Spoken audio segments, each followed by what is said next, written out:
Hey everybody, Steve Biederman. How's it going? It's March 24th, 2023, and we're starting this new book. So let me explain how we got here. There's a first series, lessons I've learned in no particular order, and that's just the lessons I've learned in business over all the years. And please go back and look at some of those. I think it'll give you a good foundation for just getting your head into things on the business side. May help solve some questions, may help bring up some more questions. I'm always here if you want to reach out to me, and I'd love to chat with you. But you can only go so far with lessons I've learned. After a while, there's somewhat redundancy to it. You don't have a total amount of ongoing lessons. There are certain basic premises. And like I've said, at the end of all of those lessons, what you really should understand is, what do you believe in? And knowing and documenting and looking at what you believe in is a key piece that should be done before anybody runs a company. So this leads into the second book, volume 2 of this series that I have been working hard to put together. And it's, all right, where do I begin? How do I run a company? How do I do that? Well, there are different scenarios in running a company. There's one that may speak to you, which is, I'm starting a new company. I have a new idea and I want to go out and compete. And I think I can do it well and I can do it better, and I'm going to start a company. So we'll talk about, how do you do that? How do you start that? And how do you do it the way you want to do it, not necessarily the way everybody else has done it. But there's also another side of this coin, which is what I do. I come in and I take over companies that have been founded and run for many years, and now have asked me to come in to either improve it, move it forward, meet certain objectives. And how do I do that? How do I take over a company, and what is the premise that I need to work with that? Well, in either scenario, you have to know what you believe in. It can't be an enigma to you. You have to be very clear in your head, and you have to live by those basic principles. So as an example, if I'm walking into someone else's company to run it, during that process of deciding whether I should do that, and they're deciding whether they should have me do that, I am talking about one very critical piece, which is, let me explain to you what I believe in. And we may or may not find a match to that. And you really have to say, look, I can't compromise what I believe in. These are my beliefs. So if we're going to have success my way, it has to be based upon the premise, the integrity, the balance of what I believe. But there is a balance to what they want to accomplish. But on the other side, let's talk for a minute about, how do I go build a company? How do I run that company? And how do I do it the way I want to do it? So here's the beginning. And I want you really to think about this. There are business conventions that have been tried and true over really decades and decades, and just, for a very, very long time. Organizations have used thinking groups like Six Sigma, the Quality Advantage, and other thought circles where they bring employees in to bring some of their thinking into it. That's been going on for years. So that's not a new thing. That's almost become a convention. But nonetheless, there are many conventions. Oftentimes when we're working for a company, we are critical of that company. We see what's wrong with that company, not necessarily what's right. We almost naturally focus on what is wrong, or what would I do different.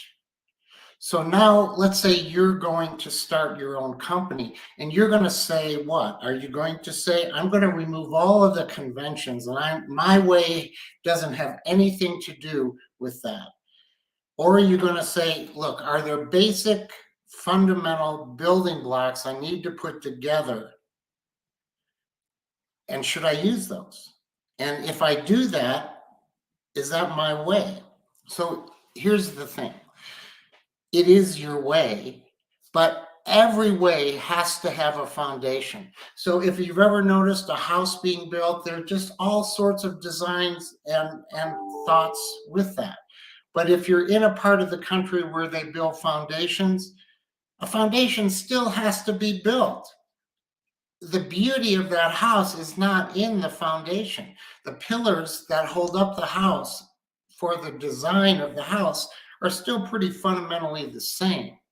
The plumbing, it works the same. The electricity, it works the same. The design of the house can be wow, and that can be your way. But you do have to put in the basic things. It's as simple as that. It's just very sensible to do it. So what are those basics? Well, the basics are you have to understand how are the costs of the business going to affect the decisions that you make, which means that you have to design your business before you begin to run it. And by the way, you have to do that whether or not you're taking over a company or starting a company. You have to know what is the design that we're shooting for in this business. So you decide on what that design is, and it can be anything. It can be your way. And then you have to go back to the fundamental piece, because this is a piece that will break you if you don't have it right, which is, how do I afford that? And what is that going to cost? So you have to literally sit down with your pad of paper and just notate everything within your design that is going to cost you money. Now, there are three types of money. There is near term. What do I need today? There's midterm. What am I going to need coming up? And then there is long term. To really get it to be my way, what is that going to cost? And I'm saying that pretty much you need to make those decisions before you ever open the idea of, I'm going to commit to starting this business. Once you have that cost, you have to find out if you can have that money. Where do you get that money? Is it going to be your money? Is it going to be somebody else's money? Is it going to be debt money? Or is it going to be investment money from someone? Is it going to be from your own personal money or other people's money? And how are you going to structure that? So that sounds like it's going to take a lot of time. And by the way, next week or next podcast, when we talk about this, we're going to talk about how do you do this and how do you make these decisions in sort of a fluid way so that you're not paralyzed by these decisions and stuck. Because you do want to keep moving, because I would bet that most people who want to do something their own way want to keep moving forward. They don't want to be stuck on one thing. And by the way, in that regard, you can work parallel paths. So I need to fundamentally figure out, how am I going to afford my near, mid, and long term? Where am I going to get the money? And how am I going to structure that money? Am I going to give 95% of my company away by taking outside money? Am I going to maintain ownership? How am I going to do that? There's a whole boatload of things you can think about with that money. And today we're not going to be able to cover all of that, but it's certainly something that in the future we can talk about. So now that you have money and you've figured out your design of the business, I want my business to be this way. For example, at Noble Biz, I want to sell technology, service technology into the contact center space.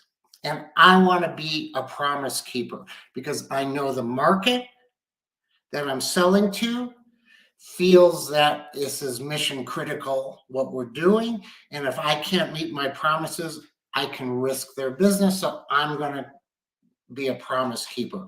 That's the design I want of this business. And it costs money to do that. I have to have customer advocates. I have to have customer support. I have to have training throughout. I have to maintain a certain culture. All of those things have costs and investment to it.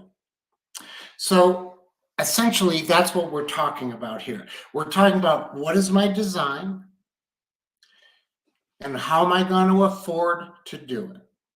So now that you have figured those two things out, you sit down with yourself, step 3, and you say to yourself, okay, I've got this design, I've got this money, I've got my partners. What are the things we have to do now to get moving? Let's get moving. We've put it all together. Let's get moving. How do we get moving? That becomes the next decision that has to be made. So as we go into next week, we're going to talk about this, and we're going to talk about how do you get moving without deliberating so long on all of the very fundamental steps that it delays what you're doing and it paralyzes you and decisions become too hard to make. I will give you a clue into what we'll be talking about.